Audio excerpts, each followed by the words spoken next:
What's up guys, I'm Boris and I'm back with another theory video. Now why exactly am I making specifically a Game of Thrones theory? The answer is very simple. I tried to search for any second Dance to Dragon theories, but I don't hear much people talking about them, and I decided to just make one video about it. Big disclaimer before we continue, this video is not going to be talking about what if a second Dance to the Dragons happens. We don't care about that. We are here to discuss how it will go in case there's any. Now, what exactly is a Dance to Dragons? Well, it's dragons dancing, of course. But seriously, it's actually a Targaryen civil war where dragons fight and family members fight. It's pretty easy to understand. So there we have it, our supposed core elements in order for this conflict to start. However, there's something that doesn't add up. Yeah, sure, we have the dragons, sure, we have Aegon the 6th Targaryen and also Daenerys Targaryen, but things don't add up. You see, something that kinda annoys me from time to time is those theory videos where people are constantly saying Daenerys will fight Aegon, Daenerys will kill Aegon. But when you ask those people why do they think so, they just say because Aegon is a Blackfire pretending to be a Targaryen. And like, my question is, okay, and? The Baratheons already destroyed the Targaryen dynasty, so I don't think it really matters who is who when the entire Targaryen family is practically extinct. What I'm trying to say is that Aegon has absolutely no business fighting the Garrobols with dragons unless he has a death wish. So I think he will either be neutral or he will be on her side. So who's on the enemy team? Of course, it's Euron Greyjoy who's been set up as this crazy conqueror maniac obsessed with Valyrian magic. So I think they're kinda pretty equal. Also, he has a horn called Dragonbiter and claims that it can mind control dragons. Also, there's like a 50% chance Stannis Baratheon takes part in this conflict as well. If he survives the north, he'll probably just go southward to get back the Iron Throne, where he'll probably face off Aegon, or maybe both Aegon and Daenerys, who knows. And before you start typing in the comments, Boris, you're not corresponding to the core elements, let me tell you something. Euron has the magic horn that can mind control dragons, so obviously he might steal one of Daenerys' dragons. And Stannis Baratheon is technically a really distant cousin of those Targaryens. Anyway, now that we got the leaders out of the way, let's discuss the armies that are on this side. First of all, Aegon has the Golden Company. That's it for now, he has the Golden Company. Although he will probably get the support of the Martells and probably some minor houses in the Reach, possibly the Tarlys or the Roys. On Daenerys' side are the Unsullied, the Freedbane, the Second Sons, and possibly some other mercenary companies, as well as maybe a Dothraki Khazar, who knows. Now on Euron Greyjoy's side is just the Ironborn, like that's it, just the Ironborn. And then on Stannis' side we have the Velaryons, we have the Lords of the Stormlands, we also have the Mountain Clans, as well as the King's Men and the Queen's Men. And usually I'm not gonna include the Northern houses because they only follow him for the attack on Winterfell because he's fighting the Buttons, and we are talking about afterwards.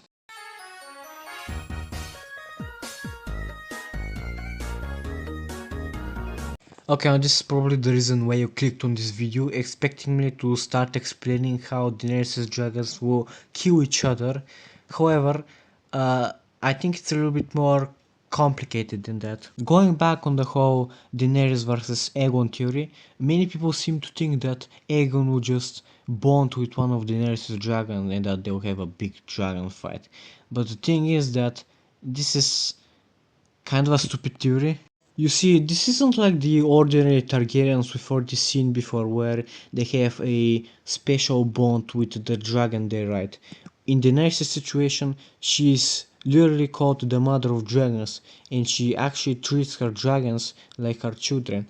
and they obviously have this like connection.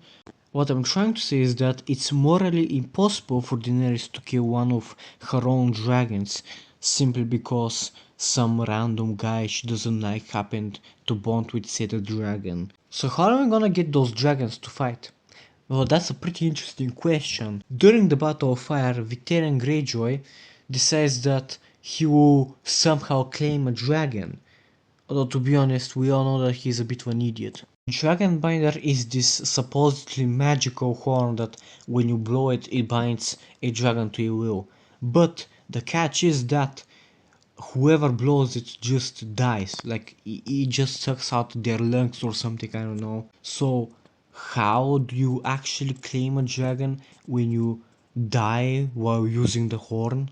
Victorian seems to think that he would just claim a dragon by commanding some random dude to sound the horn. But to be honest, this is the exact same thing as when I tell my wife to clean the dishes. Just because I tell her to do that doesn't mean that I myself have done it. So, either Dragonbinder is a really big scam, or it's actually magically binded specifically to Euron, which means that when the horn is being sounded, the dragon will not be binded to Victorian, but instead it will be binded to Euron. So let's say that Viserion gets affected by the horn, which means that it will just fly all the way to Westeros, probably somewhere across the western coasts, to look for Euron. Why exactly Viserion? Because he's a white dragon. Now why exactly a white dragon? Well, because it has come to my attention that in almost every single dragon conflict in the Targaryens had, the white dragon is always the first casualty. Basically what will happen is that Euron will now have a dragon that he'll probably use to destroy Old Town or take over Old Town. I don't really know what he's gonna do in there. And afterwards he'll probably go somewhere else to raid, or maybe he'll go back to the Iron Islands. But the thing is that now someone has stolen Daenerys' dragon, and she now has a reason to go to Westeros, because before she's been, more composed and wanted to stay in Meereen rather than going to Westeros. Meanwhile, Aegon will gather his armies and go to King's Landing to take the Iron Throne. But Boris, what about Tom and Baratheon?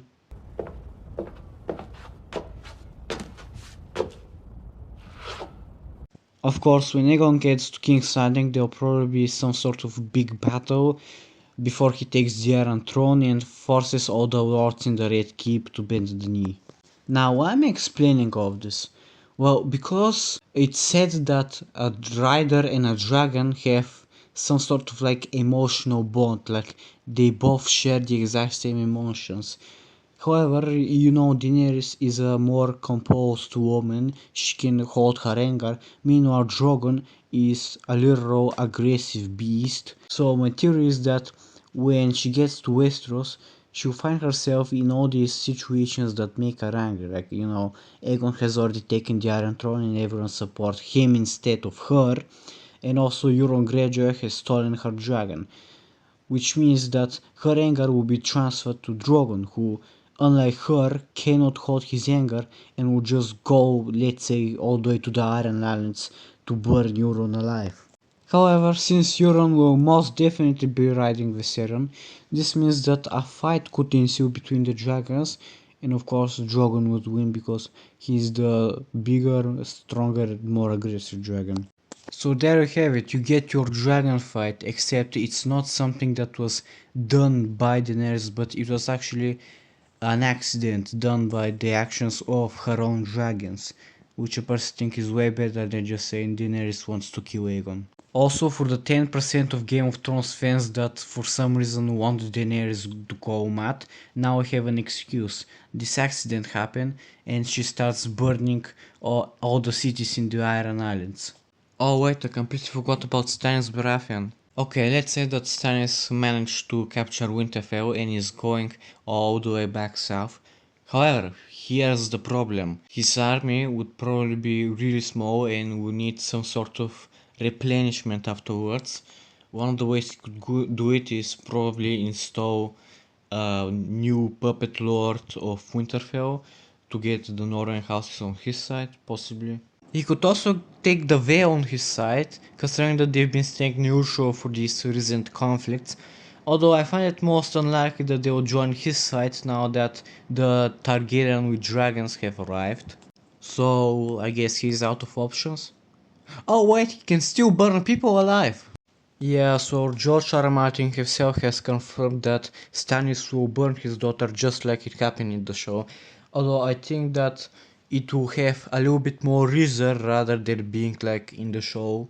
Now when it comes to Shireen's death, everyone talks about how her sacrifice will bring Jon Snow back to life. And well yeah, this could possibly happen, but I don't see a reason for it to happen. There's no connection or correlation, and also it would make a little bit more sense if Jon Snow's direwolf ghost is being the one sacrificed for him, and instead Shireen's sacrifice has some sort of different effect. Also, I see no reason why the Lord of Light will prank Stannis in such a way that this grand, huge sacrifice only contributes to Jon Snow, so I think something else will happen. I think that Stannis will pray that some sort of dragon or monster, you know, something, helps him out, and the sacrifice will, you know, death pays for life, and it will create not a dragon, because we've already seen this before and it needs a dragon leg, but I think it will create a fireworm. Now what exactly is this? Fireworms are the wingless cousins of the dragons, and probably their ancestors or something like that, you know, the species that was before the dragons. Now we don't know much about them besides the fact that they've lived in the volcanoes of Valyria. They really hated humans, and also they're probably the reason why Balerion and his rider Aeria have died. Now I will do a sidetrack, but I know some of you are gonna type in the comments that Balerion actually died of old age, but technically there is no such thing as cause of death old age. This is just an old term people back in the day used as an excuse instead of having to explain the specifics of an old person's death. We also know that their weakness is either specifically cold water or genuinely cold temperature, so I guess it really matters where and when this creature gets born, because if the ritual or sacrifice is made in the middle of the north, it definitely isn't surviving within a day. But of course the other option is that Stannis will take care of this creature, raise it in warm temperatures, and then in the future will use it as a war machine. Although this could be kinda unlikely because it may take some time for it to grow, but who knows, the Daenerys dragons really grew to large sizes within 2 years. So yeah, now this theory splits into two paths. Option 1, the creature dies in 1 day, the sacrifice was for nothing, and maybe Stannis will be a little bit frustrated, but you know, he'll tank it, he'll calm down, he'll go into the he'll go in the forest for a walk, calm down, maybe visit a specific tree, maybe pull out a rope out of his pocket, completely unrelated. With option 2, Stannis now has this fire-breathing war, but the question is how effective is it going to be? Like, it will certainly take some time to grow, and my guess would be that it will grow to somewhere to the size of either a horse or maybe the size of an elephant within the span of a month. Like, I don't really know how fast dragons and other mythical creatures in the Game of Thrones universe grow up. Now, big plot twist, I'm not exactly Sun Tzu, I am not a military general who understands tactics, and I don't know why I even started making a video about war. Anyway, I'll try my best to predict how this conflict would go. My guess is that Stannis will go southward and maybe stop somewhere in the Riverlands to murder all of the Freys. Why? Well, because everyone hates the Freys, like they murdered the Starks. And also the Twins is a very precious choke point in the Riverlands because it's one of the few forts where you can safely pass through the rivers in the Riverlands. Also, I think Stannis isn't really gonna use his firearm that much, like he's not a Targaryen to start burning everything. He'll probably use regular military tactics, but surely the worm will come in handy. Maybe its fire can burn down stone just like how some dragon fire did, and he'll get easy access into the fort, and then they take the fort, or technically forts. After he's done with the phrase, he'll continue southward towards King's Landing, and of course Aegon will go into the opposite direction to meet him somewhere in the Riverlands. Now, I'm not exactly where the battle will be. I guess you can just come up with ideas where the fight will be. But here's the thing, they're gonna have a 1v1 duel fight. Aegon will lose. Why do I think so? I don't know. Meanwhile, Daenerys, who, as I said before, either will be neutral or on the same side with Aegon, she'll be taking, let's say, Castle Rock in the Westerlands, and afterwards, after hearing that Stannis has won a battle in the Riverlands, he will just ride her dragons eastward to meet him there. Of course, it will be easy to say that Daenerys will win because she has 2 dragons against 1 lizard, but like, let's be honest, we are not looking at just the mythical creatures, there's also armies and siege weapons, so my guess is that on Stannis' side, they'll try desperately to use whatever siege weapons they have against the dragons. Who knows, maybe they'll try to shoot out with trebuchets or catapults. I don't believe that they will be having a scorpion. The scorpions are something more exclusive to the Dwarnish. Regardless, my conclusion for the battle would be that Drogon will defeat the fireworm as like payback for like the possible battle between a fireworm and Balerion. Also, if Daenerys actually ends up having a Dothraki Karazar, I think it's pretty safe to say that they'll just run over Stannis' troops like it's nothing. Rhaegal will be injured, not dead, but probably injured by being shot with something, maybe from a trebuchet rock or something, I don't know. And Stannis Baratheon will die in the battle. So that's it. This battle will conclude the victory for the Targaryens and the end of the second Dance to the Dragons. Now, I want to go any further than that because it will mean I have to focus on more and more theories, and as I've already said, this video is solely focused on this war, this supposed theory of a war. So yeah, that's it for the video. Thank you so much for watching. I'm not really sure what I'm gonna do next in this channel. I'll probably just go back to a Bulgarian channel, make some videos, and when I come back here it will probably be to make another theory video. Yes, that's it, I'm now officially a theory channel.